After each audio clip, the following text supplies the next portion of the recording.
আপনি এটা মনে করেন না যে আপনার কেউ নাই, যিনি থাকার উনি আছে।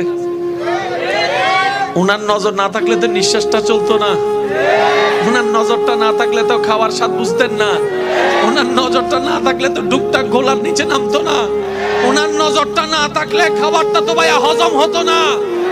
ওনার নজর আপনার দিকে আছে। উনি আপনার শত্রুদেরকে সময় দিচ্ছেন আর এদিকে আপনার ধৈর্যের পরীক্ষা নিচ্ছেন।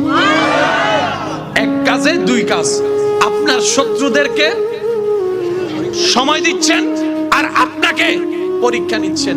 এবার আপনি বলবেন আমার তো কোনো অপরাধ নাই, বিনা অপরাধে সাজা কেন? তাইলে তো আপনার জন্য ডবল শুকরিয়ার বিষয়। সেটা হচ্ছে আল্লাহ তাআলা আপনাকে 10,000 বছর আগুনে জ্বলার মতো গুনাহ যেটা আপনি করেছেন ওইটা থেকে বাঁচানোর জন্য 3-4 মাসের 3 বছর 5 বছরের একটা দুনিয়ার কষ্ট দিয়ে দিচ্ছেন। সুবহানাল্লাহ।